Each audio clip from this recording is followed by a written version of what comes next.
Hey, what's up, y'all? Thank y'all for hitting that play button. For y'all just coming back, watching another one of my videos. Thank y'all so much. Like, comment, subscribe. I'm gonna be talking on a few topics, most of them from my personal experience of life. A lot of them is from subjects that you guys wanted me to talk about. I usually talk about them a lot on Facebook, in person, phone calls, advice, 3 in the morning, give advice, take advice. That's the way we get through life. So yeah. Today, we're going to talk about being blessed and being able to make it out, but trapped in the mindset of feeling like you have to do something to partake in the stuff that's going on so you can still feel tough.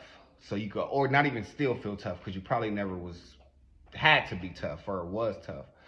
Um, I know I'm gonna break the subject down in the sectors. One of my friends, he a popular DJ in San Diego, Birdie Bird Isaac. He brought this to my attention the other day and was like, why do people, make it out? You gone, you out of your hood, you got your family out, you got you got your kids out, you got some of your friends out if you're blessed enough.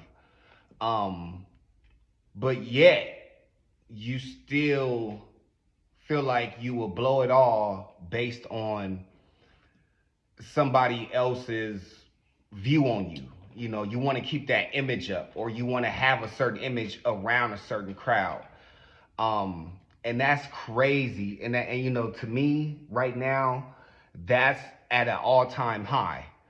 Kind of going back to my last video, and I was talking about people being extra'd out for all the wrong reasons.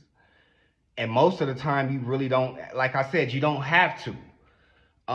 You got money, or you got a better mindset than everybody else. But I just think now, which is one of the reasons why I'm doing these videos, because I think the influence now is, sad to say, is bigger than money now. Hence the reason why millionaires are buying their way into gangs. And we know this. I'm not going to say no names or speak on no celebrities or rappers that's doing that, but we all know who is. Clearly. I got ties to those hoods for real. I don't know the celebrities, but I know the hoods for real. And they really told me that those celebrities that did that, they really have the respect over there in that area. And that's crazy. That's so crazy to me, because the people who really grow up against that kind of grain, we ain't trying to go back. We'll go back and kick it and chill and all that, but ain't nobody trying to go over there and just do it all over again. Like in the worst way possible. It's just crazy to me. And I just feel like that goes back to that type of influence nowadays. It overrides money now. Nowadays, people don't want to be respected for the money that they have, because a lot of people do have money. A lot of people don't. But in this subject, a lot of people that have the money want to be respected for hood shit. Like, you want to be respected for still being able to do this or do that, or have certain people around you that's going to do this and do that. I don't understand it. I don't understand. Of course, by all means, protect yourself, protect your surroundings, protect your family, protect everybody. If you can. If you can. Don't be Superman. Don't put a cape on your back and go out there and crash dummy yourself until you land, and then now you're leaving your people out here to fend for themselves. So at this point now, I just feel like the influence on the culture, that the influence from the streets that it has on the celebrity culture and that type of world is just is nuts. Even the people that's not a celebrity, even the people that's not on that type of tax bracket where they feel like they shouldn't be a part of that, because that lifestyle will take anybody. That lifestyle will take you, your poorest cousin, your richest cousin, the medium cousin, the one with, they don't care. The lifestyle don't care. It's non-denominational. So I feel like the way to avoid that is to stay humble in whatever level you own. If you have no choice but to succumb to certain things, certain avenues, be humble. If you able to move your family out, move your friends out, make millions, do this, stay humble. Understand what got you there, because being a thug didn't get you there. Being a gangster didn't get you there. Doing this shooting, holding this gun, and going and drive somebody to go do, none of that got you that big house and this and that and this and that. It didn't do that. And just that influence, it even impacts the younger youth, or even not even the younger, it impacts the ones who wants to be on your level, because now they're trapped in that mindset where they have to do this to be cool, because now the person who could change everybody's livelihood based on their income is sucked into that lifestyle. So it's a continuing circle, and it has to stop. You know what I'm saying? That's why influence and who you get the influence from, you can't necessarily be intrigued by any one thing. Because if you just intrigued by money, you're going to do anything to get that money. If you just intrigued by cars, you're going to do anything to obtain that. But you have to have an equal balance of everything, so you can understand the consequence and the balance that it takes to maintain it all. Which is the stardom, if you get to that level. Even with high school, mind you, it don't take the money for that type of celebrity that I'm talking about. I'm talking about the popular youth in high school. I'm talking about the All-American running back in college. I'm talking about, that's the celebrity. You are a celebrity in your being. Everybody knows you. You're popular. You're a celebrity within its own. So some people have to know how to carry that and maintain the balance of showing people how to maintain this lifestyle and not have to suck back into a previous lifestyle or make that other lifestyle seem cool. Because we know people, even if you don't know people that's really in jail or that's really hurt somebody or hurt themselves over this type of lifestyle, meet them, talk to them. Not the ones not the flunkies. We all know the flunkies. We all know the ones that's my age. I'm 37, mind you. I'm not a kid. I've started my journey, my growing up journey, I say about 11 years old, 12 years old. Like I wouldn't say I was out of control. I was in control in my own type of thinking. I was not on, I wasn't doing drugs at all. And anybody would tell you that would even comment on these videos, I was the one that was, are you smoking? You drinking?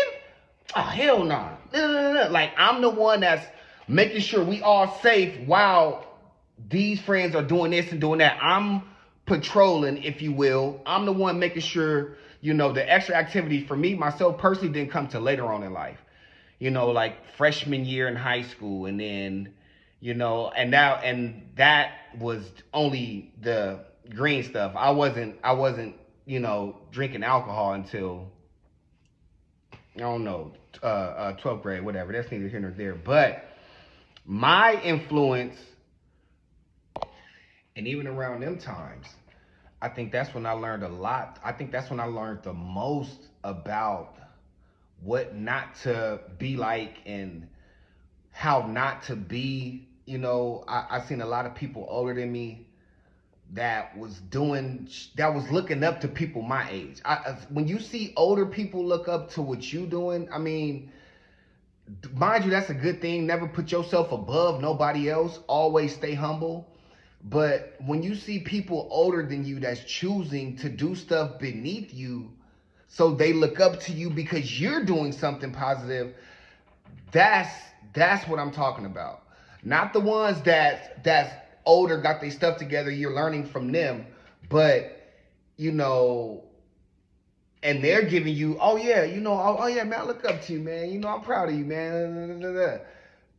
That's the normal one, but then you see the ones, you go into the liquor store, you see your mom's friends up there. You see your uncles, your uncle's friends, your older homies and shit up there just doing nothing, talking, drinking, smoking all day, all night. Then the next day repeat. So a lot of what I saw not to, do, a lot of my influences, my do's and don'ts, and my what not to be's, and my what to be's came from my everyday going to school, catching the bus down Euclid, hop on the trolley. I see things. I see the older homie E working for the city, power washing the trolley station.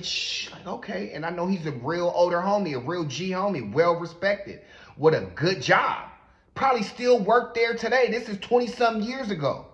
You know what I'm saying? Things, and then you see, when you get on the trolley, you see the homie, a different homie, whoever, wearing the same clothes for 2 days by choice because he high or da-da-da, probably the same age as the other homie that was just sitting there. So it's like, what to see. You see the influences, you see the people around you and what they do with their time and how they elevate. But so the thing is, when you do elevate, it's all about your teachings and what you can give back to that type of area, that type of lifestyle. You could either go back and fix it. You could either go back and shape it up. You could give good knowledge, good information, or you could just go back and mess it up. Or you could have money, pay somebody to give you something to go mess it up. Any type of way. I mean, we all have a choice when it comes to certain things. So, I just feel like, with the influences that we have, with the mindset that we should be able to maintain, if not, like I said, talk to somebody that's really been a part of the lifestyle and also put as much work into the reform of the lifestyle.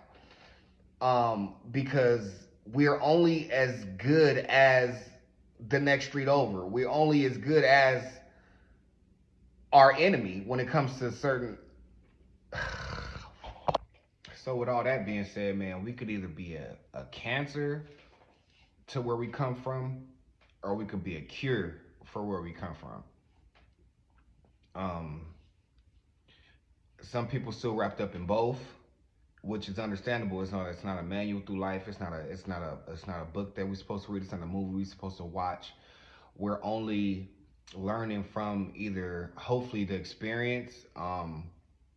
That way, your learnings are authentic and you're only giving organic answers. You're not finding answers from other people when you're repeating it. You're not telling somebody else's story. Your experiences your answers, your responses come from your own personal story. So it's more heartfelt. We just got to do better for our community, and not just that, because other people are watching. We not only influences to our immediate surroundings, we're influences across the world. We're people watching. People are watching urban areas. People are watching hoods. People are in mansions watching hood DVDs. Like, so when they leave their house, they want to go see what it's like. They want to be a part of it, no matter how expensive their Lamborghini is, no matter how expensive. It's like we are all influences on each other's lifestyle. So we just have to be humble, maintain a balance. So when we do teach that,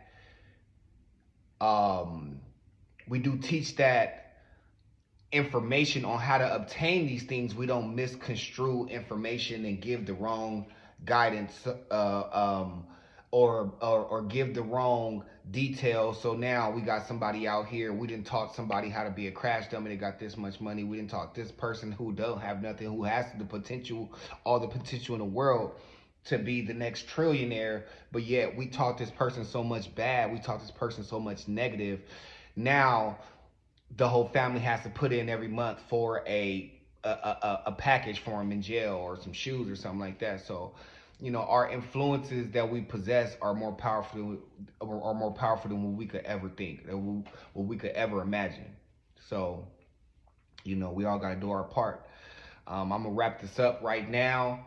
Thank y'all for listening. Thank y'all for liking. Thank y'all for subscribing. Please leave y'all a comment. Please leave y'all feedback. Please leave me a message of what y'all think the next video should be, or what the next following video should be, whatever. Holla, gone.